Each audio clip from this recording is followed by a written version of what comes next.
आज Doubtnut app download करें। Doubtnut पर अपने सभी गणित, रसायन विज्ञान, भौतिक विज्ञान और जीव विज्ञान के डाउट्स का करो सफाया। बस प्रश्न की फोटो खींचो, एक ही प्रश्न को क्रॉप करो और तुरंत वीडियो सोल्यूशन पाओ। अभी डाउनलोड करें। हेलो फ्रेंड्स, प्रश्न है जल विभव क्या है? परासरण विभव, मैट्रिक्स विभव तथा दाब विभव को स्पष्ट कीजिए। आइए इस प्रश्न का उत्तर जानते हैं। तो सबसे पहले हम देखते हैं जल विभव। क्या देखते हैं? जल विभव क्या होता है?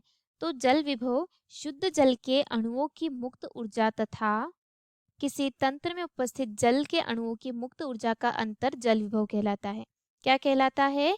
किसी शुद्ध जल के अणुओं की मुक्त ऊर्जा, शुद्ध जल के जो अणु रहते हैं उन अणुओं की मुक्त ऊर्जा, उन अणुओं की मुक्त ऊर्जा तथा किसी तंत्र में उपस्थित जल के अणुओं की मुक्त ऊर्जा के बीच में जो अंतर आता है उस अंतर को कहते हैं जल विभव। उन दोनों के बीच जो अंतर आता है उस अंतर को क्या कहा जाता है?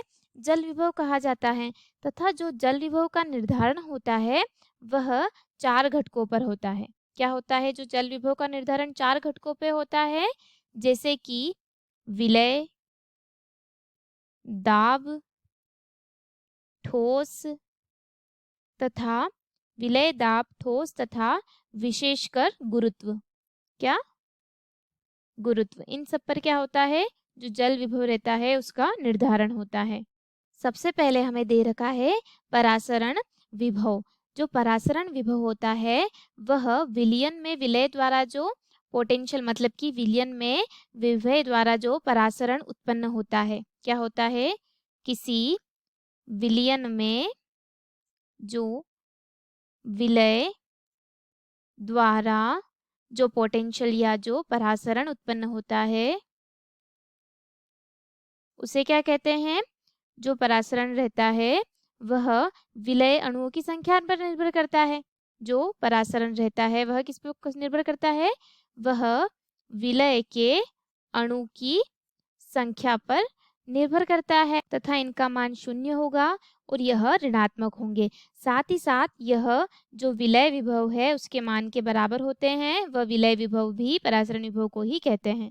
अब हमें दे रखा है मैट्रिक्स विभव। तो जो मैट्रिक्स शब्द है उसका प्रयोग कहाँ किया जाता है? वह जल रागी क्लोराइड्स की सतह पर क्या किया जाता है? इसका प्रयोग किया जाता है। कहाँ पर किया जाता है?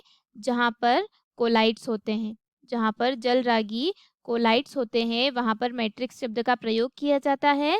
तथा जिस पर जल अणुओं का अवशोषण होता है, मतलब कि जो कोलाइड रहती है वहाँ पर क्या होता है?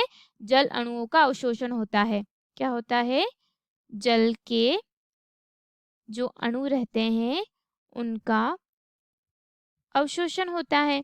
तथा जल के अणुओं के अवशोषण को जो मैट्रिक्स रहता है वह क्या करते हैं? उनमें जो अधिकांश ऊर्जा रहती है वह क्या हो जाती है? घट जाती है। जिसके फलस्वरूप जो मैट्रिक्स विभव रहता है, ऊर्जा के घट जाने के कारण जो मैट्रिक्स विभव रहता है वह क्या हो जाता है?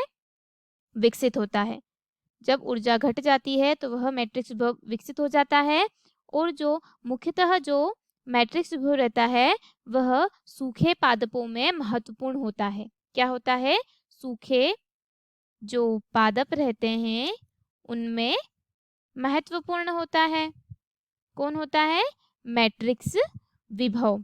और जो यह मैट्रिक्स विभव है इसका मान क्या होता है? नगण्य होता है। इसका मान नगण्य होता है। अब हम देखते हैं कि जो दाब विभव है वह क्या होता है। क्या देखते हैं? दाब विभव। कि दाब विभव क्या होता है? तो दाब विभव क्या होता है? द्रव्य स्थैतिक दाब होता है। क्या होता है? द्रव्य स्थैतिक दाब होता है, जो पादपों के कोशिका जल में प्रवेश करने के फलस्वरूप विकसित होता है।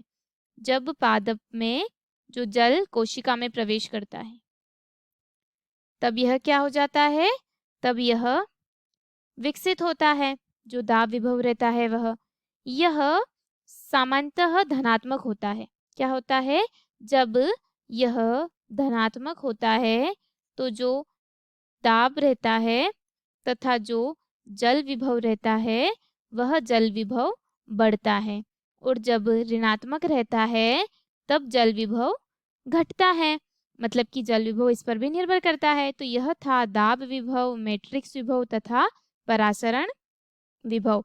यह है इन सभी के बारे में। धन्यवाद दोस्तों, आशा करती हूँ कि आपको इस प्रश्न का उत्तर समझ आया होगा। कक्षा 6 से 12वीं से लेकर नीट, IIT, JEE वो एडवांस के लेवल तक 1 करोड़ से ज्यादा छात्रों का भरोसा। आज ही डाउनलोड करें डाउटनेट ऐप या व्हाट्सएप करें अपने सारे डाउट्स 8400 400 400 पर।